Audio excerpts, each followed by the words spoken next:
It's an area that's in the gray. Now, then you look at it mathematically and the size of the universe, and then mathematics says that the probability is there is something.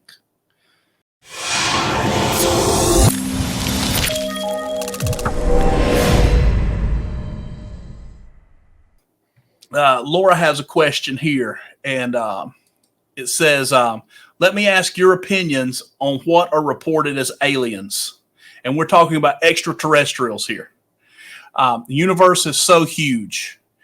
God could have other beings on other planets and other systems. Is anything like this mentioned anywhere in the Bible? What are both of your thoughts on this? Pastor Clay, go.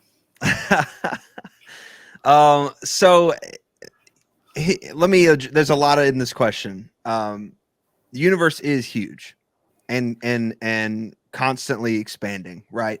I think one of the best examples of this, we continue to get more and more photographic evidence. We get more and more data. There's a lot of people working on trying to discover what's beyond our Earth. And you saw those pictures come out not too long ago from the telescope, and some views of galaxies and stuff, that systems we've never been able to see. When I see that, I am encouraged, and my faith is strengthened, and by the fact that, man, my God created that, and to me, that they're all those galaxies are just singing His praise, right? It's amazing that we get to see them. He's been looking at them forever, right? So, and He placed them there. So I'm encouraged by that. I think that's cool. When I get to the topic of aliens, it's a popular topic, and with the internet the way it is, a lot of people can say a lot of different things. Here's where I stand on it. I think that if you're experiencing something that you're unable to explain, and if you've had an experience where I don't know if it was a visitation kind of experience or UFO or whatever it is, that you see those things, I tend to believe that is not alien in the way we think of it, that it's not little green men in a spaceship, right? Like the cartoons that we think of, and not even like Alien, like the movie where it's some creature that just plants eggs in you and it grows out of your chest, right?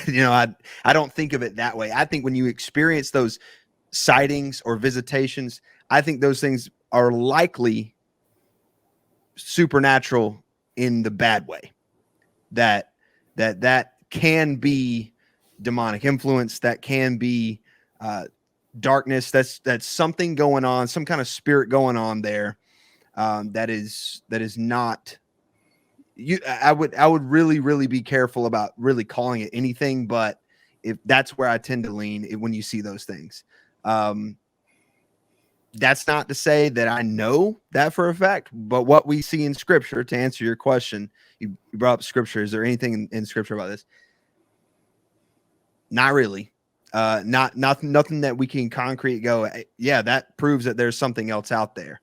One of the things Chief has always said anytime the topic of aliens comes up is that to assume it's kind of a two-edged sword here, that it does seem a little bit like we're putting God in a box, right? When we're like, oh, there's nothing else possible.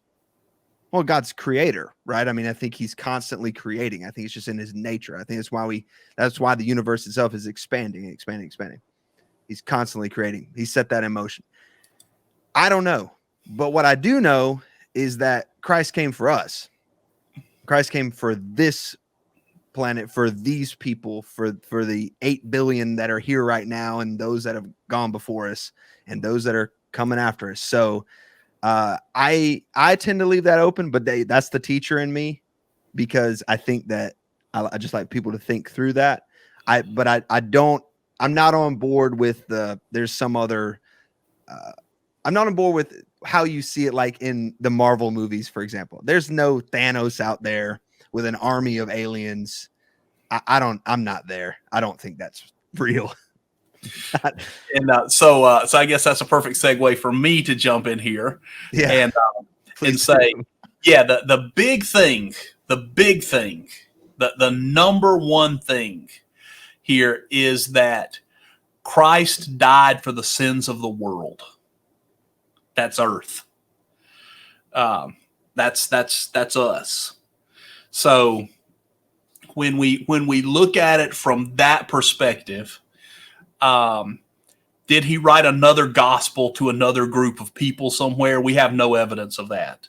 We have no evidence of other created beings outside of the angels, both fallen and still holy. We have no evidence of that outside of Scripture. So then you take another step back and you say, okay, it doesn't really include or exclude, right? So yeah, I mean it's truly in the gray, and I like the fact that Laura said they're gray instead of green. Yeah, yeah. So it's an area that's in the gray. Now then you look at it mathematically and the size of the universe, and then mathematics says that the probability is there is something somewhere, but it's created. God also created that if there is.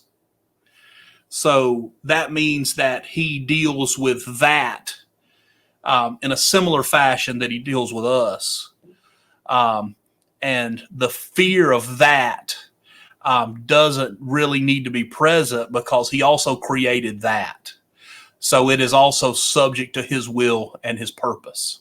Mm-hmm. So if aliens show up, I will be prepared to evangelize them in any way that I possibly can, because that's what I live and breathe, is leading people to Christ. So I will be prepared to do that. But there is no scriptural evidence that there is, but there's also no scriptural evidence that there's not. So that's. Yeah, that's the reality of it. I like to leave those possibilities. I mean, God is infinite, right? And to try and understand everything that he's done and will do, I mean, we can't comprehend that, right? I mean, I have a lot of questions for him when I get to be with him every day. But what's important about this topic, and a lot of topics like this, is that it's fine to speculate, as long as it doesn't affect, again, the main thing. That what I do know is if there is something else out there, even if there were another civilization of some kind out there, wherever, what I do know is I know the character of God, and we know if his word is true, then it reveals him truly. And if that's correct, then what we know is, even if that's the case, it doesn't change Christ. That doesn't change what Christ did. Doesn't change our salvation. It doesn't change our eternity. So it's fine to talk about it, fine to speculate about it, as long as we don't let it consume us and get in the way of our core theology.